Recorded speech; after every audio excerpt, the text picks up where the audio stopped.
Laser contre hypersonique. Les USA disposeront bientôt d'un bouclier fiable. Les porte-avions sont la fierté des États-Unis, l'une de leurs manifestations incontestées. Aucun autre pays n'est prêt de posséder un tel nombre de navires. En outre, tout porte-avions américain surpasse tout porte-avions d'un autre pays en termes de taille, de caractéristiques techniques et de puissance militaire. Jusqu'au début des années 2010, il était difficile de s'opposer à une telle puissance américaine. Les simulations informatiques de bataille montraient invariablement qu'un ennemi subirait des dommages incroyables pour avoir tenté de détruire un porte-avions américain. Mais rien n'est éternel, y compris la supériorité militaire. Le développement de la technologie des missiles et l'apparition de missiles hypersoniques en Chine et en Russie ont remis en question l'invulnérabilité des porte-avions américains. Certains ont même déclaré que le porte-avions en tant que type d'arme était obsolète, même avec les équipements les plus modernes, et qu'il ne s'agissait pas d'un aérodrome flottant, mais d'un charnier en mer. En est-il vraiment ainsi? Et quelles sont les perspectives pour ce type d'armement? Allons au fond des choses. En 2017, le porte-avions Gerald R. Ford est entré en service et a été qualifié de super porte-avions en raison de ses nombreuses innovations et, par conséquent, de ses capacités de combat fortement accrues.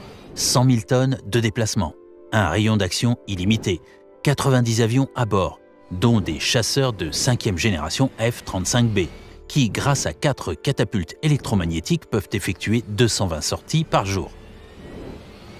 Imaginez ce qu'une telle armada d'avions modernes peut faire aux troupes ennemies. Mais toute cette splendeur est remise en question par un seul chiffre, 13 700 km/h.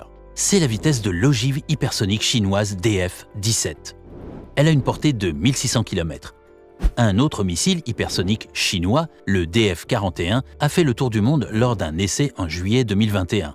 Ce qui a incité un haut fonctionnaire du ministère américain de la Défense à comparer ce fait au début de la première course à l'espace dans les années 1950. Et puis, il y a le Dagger russe, avec une vitesse d'au moins 12 200 km/h et une portée de 2000 km. Cerise sur le gâteau, tous ces missiles hypersoniques sont manœuvrables. Cette caractéristique, combinée à leur énorme vitesse, les rend invulnérables aux systèmes modernes de défense antimissiles. Le poids de l'ogive des missiles chinois et russes n'est pas connu, mais les experts estiment qu'il ne dépasse pas 500 kg. On peut dire qu'un missile de croisière Tomahawk a le même poids qu'une ogive. Un seul tir de Tomahawk ne détruira pas un porte-avions, n'est-ce pas? Tout d'abord, rien n'est moins sûr. Cela dépend de l'endroit où il frappe. Deuxièmement, le Tomahawk a une vitesse de 900 km/h. C'est 13 fois moins que le Dagger. Par conséquent, l'énergie cinétique du missile russe sera 13 fois plus importante, c'est-à-dire 169 fois plus importante. Cette énorme énergie est démontrée par le fait que le Dagger russe a pu détruire un dépôt de munitions ukrainien situé dans l'ancienne installation de stockage nucléaire soviétique dans les Carpates. Et ce, sur des dizaines de mètres de granit. Mais ce n'est pas tout. Selon les services de renseignement, la Chine et la Russie développent de nouvelles tactiques d'utilisation des missiles anti-navires. Moscou et Pékin prévoient de lancer, lors d'une confrontation en mer, plus de missiles anti-navires que les systèmes d'autodéfense de la marine américaine ne peuvent en repousser. En d'autres termes, l'objectif d'une telle attaque Banzai est d'amener la flotte américaine à utiliser tous ses missiles et de la laisser sans défense pour de futures attaques. Comment se défendre contre tout cela, même avec le super porte-avions Gerald R. Ford? Après tout, il ne s'agit pas tant des 13 milliards de dollars qu'il coûte que du prestige du pays et des 4500 militaires qui sont stationnés à bord. Jusqu'à présent, il n'existe qu'une seule réponse à ce défi, les armes laser. Aux États-Unis, de nombreuses entreprises travaillent à la création d'armes laser, Boeing, Lockheed Martin et Northrop Grumman Corporation.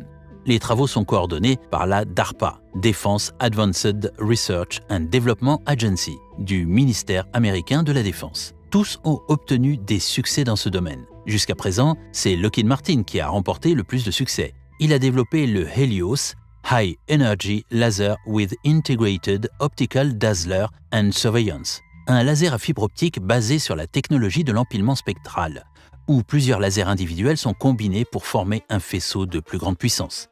En 2021, Helios a été monté sur le destroyer USS Preble. Pour une opération d'essai, la marine américaine disposait ainsi du seul système laser de combat unique au monde pour des essais en conditions réelles. Étant donné que Lockheed Martin fournit également à l'US Navy le système d'information et de contrôle de combat Aegis pour les destroyers et les croiseurs, il ne devrait pas y avoir de problème pour coupler Helios avec Aegis. Pourquoi les lasers constituent-ils aujourd'hui la défense la plus réaliste pour relever les défis actuels auxquels sont confrontés les navires? Parce qu'ils peuvent protéger contre les missiles hypersoniques et les attaques Banzai. Le faisceau lumineux a une vitesse de près de 300 000 km par seconde, ce qui est presque 90 000 fois plus rapide que même le Dagger. Pour lui, n'importe quel missile russe ou chinois est pour ainsi dire immobile, quelle que soit leur manœuvre. Il suffit de les pointer mollement du doigt et d'appuyer sur le bouton de mise à feu. Même si le missile se dirige vers un navire à 12 200 km/h et qu'il se trouve à 16 km de distance, le temps qui s'écoule entre le tir du faisceau laser et les 16 km parcourus par ce faisceau n'est que de 7 secondes. La frappe est garantie. Passons maintenant aux attaques Banzai. Le nombre de coups tirés par une arme laser n'est limité que par la quantité d'énergie nécessaire pour le faire. Le Gerald R. Ford dispose de 2 réacteurs nucléaires d'une capacité combinée de 1400 MW. Dans le même temps, les besoins du navire requièrent 70% de la capacité totale, de sorte qu'il reste encore environ 400 MW de libre. Ils sont censés être utilisés pour des armes laser. Les réacteurs peuvent fonctionner en continu pendant 50 ans. Par conséquent, les armes laser peuvent fonctionner de la même manière pendant 50 ans. D'accord, aucun missile ne sera suffisant pour utiliser toutes les munitions laser. Et surtout, le coût du tir d'un rayon laser n'est que de quelques centimes. À titre de comparaison, le coût des missiles anti-aériens s'élève à des centaines de milliers de dollars. Les armes laser peuvent donc être utilisées pour détruire non seulement des missiles, mais aussi des cibles aussi peu coûteuses que des véhicules aériens sans pilote. Quand peut-on s'attendre à voir apparaître des armes laser sur les porte-avions? Jusqu'à présent, il est impossible de donner une date exacte. Les développeurs doivent encore surmonter de nombreuses difficultés. La principale est d'augmenter la puissance du faisceau laser. Actuellement, la puissance du laser installé sur le destroyer USS Preble est de 60 kW. Selon les experts, une puissance d'environ 500 kW est nécessaire pour détruire les missiles hypersoniques. C'est presque 10 fois plus. En effet, un tel missile, conçu pour des vitesses de Mach 5 à 10, est doté d'une puissante protection thermique que le faisceau laser devrait pénétrer. Au vu de ces chiffres, concernant la puissance des faisceaux laser disponibles et nécessaires, on pourrait penser qu'il reste encore beaucoup de chemin à parcourir. Mais ce n'est pas le cas. À la mi-janvier 2023, l'entreprise a remis au bureau du secrétaire adjoint à la Défense un échantillon de la nouvelle arme. Le laser le plus puissant que Lockheed Martin ait produit à ce jour. Il est 5 fois plus puissant que le laser Helios dont nous avons parlé. En d'autres termes, la puissance du faisceau laser est déjà de 300 kW. Lockheed Martin a augmenté la puissance et l'efficacité et réduit le poids et le volume des lasers à haute énergie à onde continue, ce qui réduit le risque pour les futurs efforts de déploiement de systèmes laser à haute puissance, déclare Rick Cordaro, vice-président de l'entreprise. Les essais en laboratoire et sur le terrain sont prévus pour la fin de l'année 2023. Certes, le dispositif n'est pas encore capable de détruire les missiles hypersoniques chinois et russes. Mais les progrès réalisés dans le développement des armes laser américaines sont impressionnants. En 2021, 60 kW et en moins de 2 ans déjà 300 kW. On peut donc s'attendre à ce que les développeurs atteignent la puissance souhaitée d'ici 3 à 4 ans. Dans ce cas, nous pouvons à nouveau affirmer que les adversaires des États-Unis n'ont rien à opposer à leurs 11 porte-avions. Ils deviendront à nouveau pratiquement invulnérables à toutes les armes ennemies, à l'exception des armes nucléaires.